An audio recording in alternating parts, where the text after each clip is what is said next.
Bienvenue dans Poker Builder. Aujourd'hui, on attaque un mouvement pré-flop puissant et sous-utilisé par les débutants, le squeeze. Bien joué, c'est l'un des meilleurs moyens de gagner des jetons sans même voir un flop. L'objectif, comprendre ce que c'est, pourquoi ça marche si bien et comment l'exécuter sans te faire piéger. Qu'est-ce qu'un squeeze ? Un squeeze, c'est une relance pré-flop dans une situation précise. Un joueur a ouvert, au moins un autre joueur a suivi et c'est à toi de parler. Au lieu de suivre à ton tour, tu relances par-dessus tout le monde. Le mot squeeze veut dire presser. C'est exactement l'idée. Tu presses les joueurs entre deux mâchoires. L'ouvreur d'un côté, le suiveur de l'autre, et toi qui mets une grosse pression au milieu. Pourquoi ça marche aussi bien ? Le squeeze est redoutable pour une raison mathématique et psychologique. D'abord, le suiveur est faible. Un joueur qui se contente de suivre une ouverture, sans relancer, a rarement une main monstrueuse. S'il avait des as ou des rois, il aurait souvent relancé lui-même. Donc sa main est plafonnée, limitée à des mains moyennes. Ensuite, l'ouvreur est sous pression. Quand tu relances, l'ouvreur sait qu'il y a encore le suiveur derrière. Il ne peut pas payer légèrement parce qu'il craint de se retrouver pris en sandwich. Il doit avoir une vraie main pour continuer. Résultat, très souvent, les deux se couchent et tu ramasses un pot déjà bien garni sans avoir vu une seule carte commune. La taille du squeeze.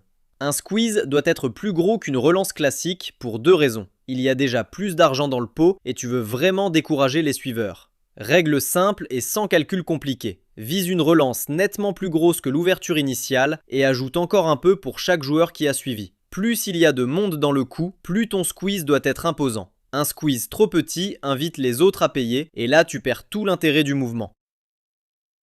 Squeeze de value et squeeze de bluff. Comme toujours au poker, tu squeezes pour deux raisons.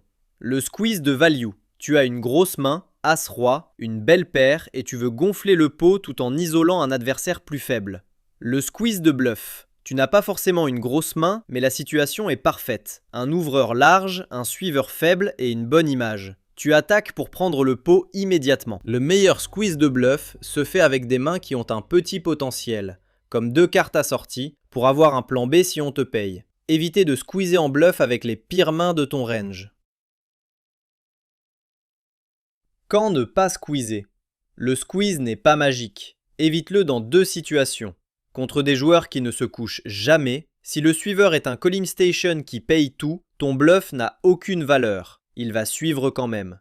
Quand ta position est mauvaise et ta main faible. Si tu squeezes en bluff et qu'on te paye, tu vas jouer le reste du coup hors de position avec rien.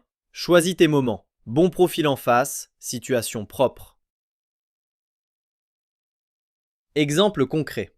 Un joueur agressif ouvre depuis le milieu de table. Un joueur passif, connu pour suivre facilement, complète juste. C'est à toi au bouton avec roi-dame assorti. Situation idéale. L'ouvreur a un range large, le suiveur est plafonné et faible et tu as la position.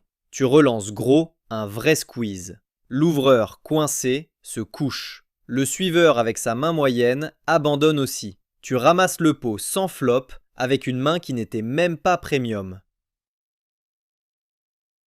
Mini-exercice. Question rapide. 3 joueurs ont déjà suivi une petite ouverture avant toi et tu as une main moyenne. Est-ce un bon spot pour un squeeze de bluff ?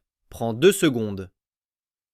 Réponse : non. Sois prudent. Avec 3 suiveurs, la probabilité qu'au moins un ait une vraie main augmente fortement et beaucoup de joueurs paieront ton squeeze. Le squeeze de bluff est bien plus efficace contre un seul suiveur faible, pas contre une foule.